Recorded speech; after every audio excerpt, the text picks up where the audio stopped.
Hello friends, Shashi Agarwal economics and law classes के अंदर मैं आप सबका स्वागत करती हूँ और आशा करती हूँ कि आप लोग लाइफ को एंजॉय कर रहे हैं और साथ साथ स्टडी को भी फोकस कर रहे हैं। आज का जो हमारा सब्जेक्ट है डेट इज डेवलपमेंट इकोनॉमिक्स, और जिसके अंदर जो है हम अंडरस्टैंड करेंगे लेवेंस्टीन्स क्रिटिकल मिनिमम एफर्ट थीसिस। यहाँ पे मैं आपको इंग्लिश प्लस हिंदी के अंदर, इंग्लिश के अंदर नोट्स और हिंदी के अंदर जो है समझा रही हूँ। दूसरे चैनल के अंदर जो है यहाँ पे शशि अग्रवाल चैनल के अंदर it will be available in English. Even Shashi Agarwal economics and law classes के अंदर हिंदी नोट्स और हिंदी के अंदर भी मैंने इसको एक्सप्लेन किया है। और ये जो आज का जो हमारा टॉपिक है ये काफ़ी सिग्निफिकेंट टॉपिक है, लेविस्टन्स क्रिटिकल मिनिमम एफर्ट थीसिस। इसके अंदर हम मीनिंग क्या है, नीड क्या है, एक्सप्लेनेशन, क्रिटिसिज्म, और इसके जो रिटन नोट्स हैं वो भी आपको जो है कल तक जो है मेरे ब्लॉग पे अवेलेबल हो जाएंगे। तो सबसे पहले जैसे theory of critical minimum efforts कि इतना न्यूनतम मिनिमम निवेश होना चाहिए ताकि इकोनॉमी जो है प्रोग्रेस कर सके, इकोनॉमी जो है डेवलप हो सके। क्रिटिकल मिनिमम एफर्ट थ्योरी जो है that is given by the Leibenstein. उनकी जो बुक है economics backwardness and economic growth, और वो कहते हैं कि ये जो बेसिकली जो क्रिटिकल मिनिमम एफर्ट थीसिस है, ये जो सिद्धांत है, ये ओवर पॉपुलेटेड और अल्प विकसित देश जो अंडर डेवलप इकोनॉमीज हैं, जैसे इंडिया है, इंडोनेशिया है और इंडिया हाईली पॉपुलेटेड है। अल्प विकसित देश जो अंडर डेवलप कंट्रीज होती हैं, देखो अगर उन्होंने इकोनॉमिक डेवलपमेंट करनी है, विशियस सर्कल ऑफ पॉवर्टी से बाहर आना है, तो उनको एक सर्टेन लेवल ऑफ इन्वेस्टमेंट जो है इकोनॉमी के अंदर करना पड़ेगा। तभी एक मिनिमम लेवल ऑफ इन्वेस्टमेंट जो है करना पड़ेगा, क्योंकि जब हम अर्थव्यवस्था के अंदर जो है इकोनॉमी के अंदर जब मिनिमम लेवल से कम का निवेश किया जाता है तो बहुत सारे फोर्सेस ऐसी होती हैं जो इकोनॉमी को पीछे धकेलती हैं।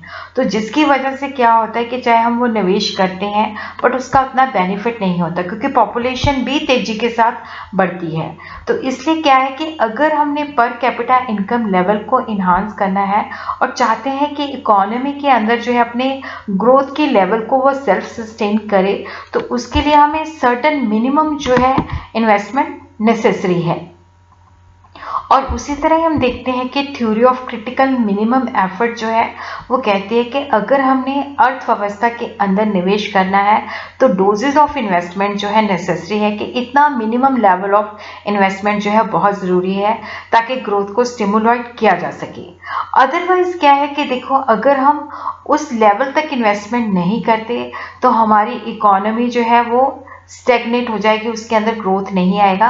क्योंकि अगर हम निवेश करते भी हैं तो इनकम बढ़ती भी है, तो पॉपुलेशन तेजी के साथ बढ़ती है, तो वहां पे उस इफेक्ट को जो है वो न्यूट्रलाइज कर देती है। तो what is the need for critical minimum efforts? तो यहाँ पे हम देखते हैं कि बहुत सारे रिसोर्सेज ऐसे होते हैं जो हम छोटी छोटी मात्रा के अंदर नहीं ले सकते, उनको हमें एक उचित मात्रा के अंदर ही लेना पड़ेगा। क्योंकि अगर हम उनको छोटी छोटी मात्रा के अंदर करते हैं तो एक्सटर्नल इकोनॉमीज जो है वो हमें अवेलेबल नहीं होगी। अगर हमने प्लांट जो है स्मॉल लेवल का लगा लिया तो नेचुरली वहाँ पे हमें इतनी जो है, क्योंकि कॉस्ट ज़्यादा होएगी, प्रॉफिट्स नहीं होंगे। तो इसी तरह जैसे जो है रोड्स बनती हैं, तो रोड्स के अंदर भी क्या है कि पूरी अर्थव्यवस्था के अंदर जो है रोड्स पक्की होनी चाहिए। तो यहाँ पे हम छोटी छोटी मात्रा के अंदर अगर सोर्सेज लेते हैं तो वहाँ से हमें एक्सटर्नल डिसइकोनॉमीज मिलती हैं। तो बैलेंस ग्रोथ के लिए क्या है कि इट्स वेरी मच नीडेड कि क्रिटिकल मिनिमम एफर्ट जो है किए जाए, क्योंकि यहाँ पे जब बैलेंस ग्रोथ करनी है तो जो अंडर डेवलप्ड नेशंस होते हैं वहाँ पे उनकी जो थॉट होती है वो बहुत ऑर्थोडॉक्स होती है, बैकवर्ड टेक्निक्स को यूज़ करते हैं। तो वहाँ पे फोकस होना चाहिए कि आप मॉडर्न आउटलुक को, मॉडर्न व्यू पॉइंट्स को अंडरस्टैंड करो। तो इकोनॉमी के अंदर जो है दो तरह की फोर्सेस होती हैं, एक स्टिमुलेटिंग होती हैं, एक शॉक्स होती हैं। देखो जो स्टिमुलेंट्स होते हैं वो डेवलपमेंट प्रोसेस को जो है इनकरेज करते हैं। जो शॉक्स होते हैं, जो पीछे धकेलने वाली फोर्सेस होती हैं, जो डेवलपमेंट प्रोसेस है उसको पीछे लेके जाती हैं, जैसे वहाँ पे इनकम का लेवल, आउटपुट का लेवल, इन्वेस्टमेंट का लेवल जो है कम हो जाता है। अब देखो जो शॉक्स होते हैं इनका मैग्नीट्यूड, इनकी जो मात्रा होती है बहुत ज़्यादा स्ट्रांग होती है, लेकिन इनकी एक अपर लिमिट होती है। स्टिमुलेट जो होते हैं इनकी मैग्नीट्यूड स्मॉल होता है, शॉक्स जो होते हैं ज़्यादा पावरफुल होते हैं। स्टिमुलेट का अपर लिमिट नहीं होता, या अगर होता भी है तो बहुत हायर अपर लिमिट होता है। तो अगर हमने इकोनॉमिक ग्रोथ करनी है तो वहाँ पे मिनिमम क्रिटिकल इन्वेस्टमेंट जो है करनी ज़रूरी है। तो इनकम रेजिंग फोर्सेस को तभी वो पावरफुल होंगी क्योंकि देखो जो डिप्रेसिंग फोर्सेस है इनका एक लेवल होता है, उसके बाद ये कम होनी शुरू हो जाती हैं। तो हमें स्टिमुलेंट फैक्टर जो है मतलब इतना मिनिमम निवेश करना पड़ेगा ताकि हमारा जो ग्रोथ है वो सस्टेन हो सके।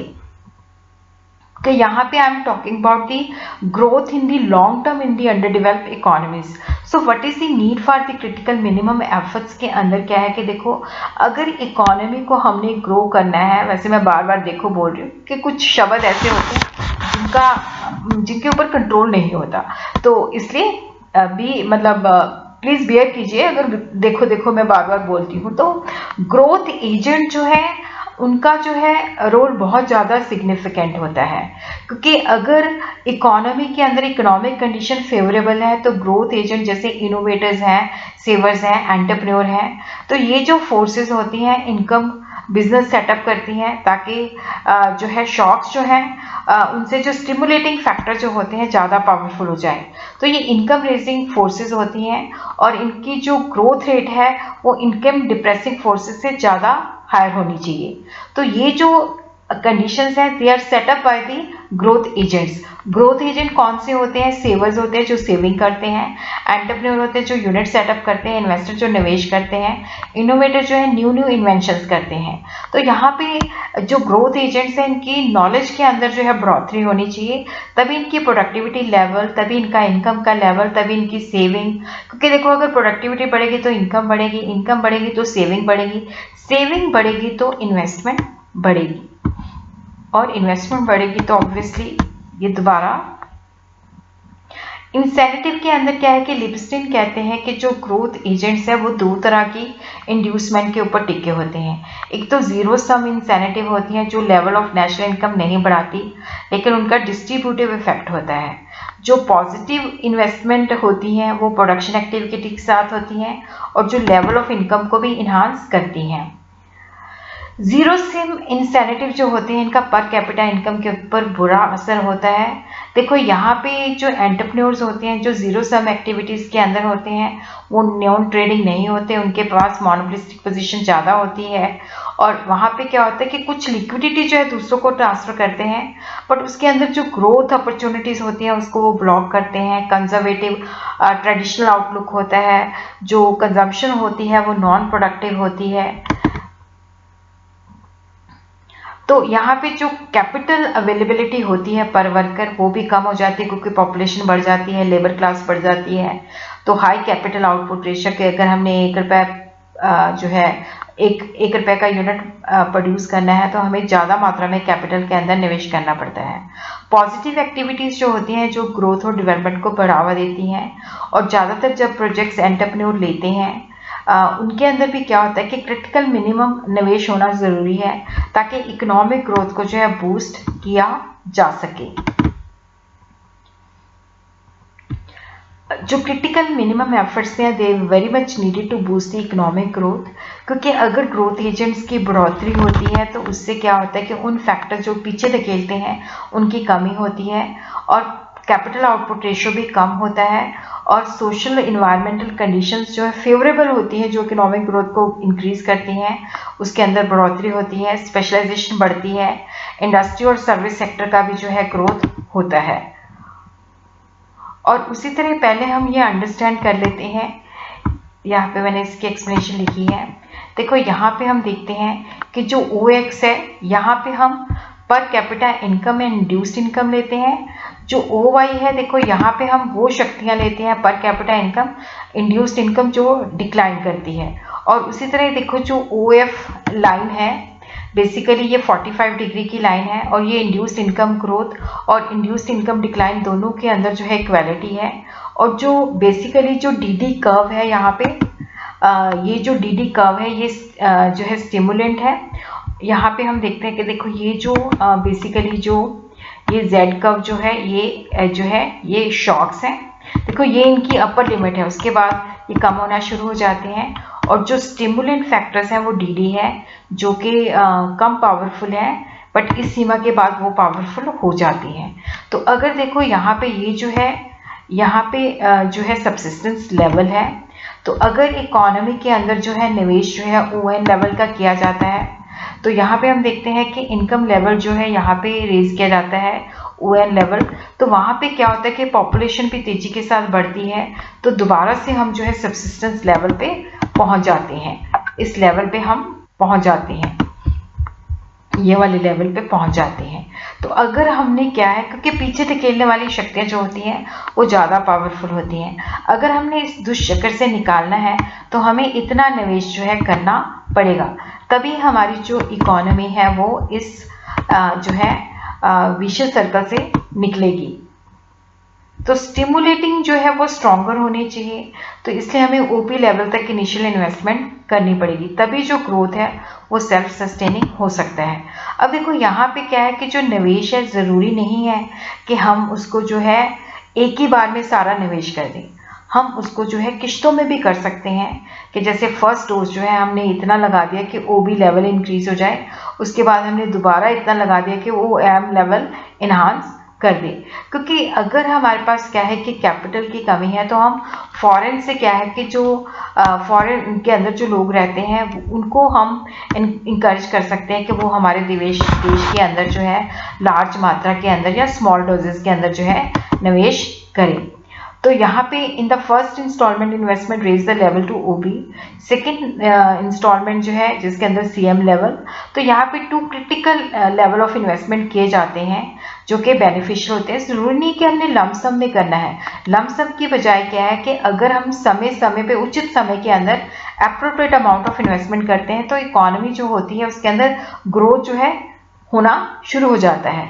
जो पॉपुलेशन ग्रोथ जो है that is the function of per capita income, जो लिविंगस्टन का सिद्धांत है that is based on empirical evidence कि रेट ऑफ पॉपुलेशन जो है level of per capita income के ऊपर डिपेंड करती है।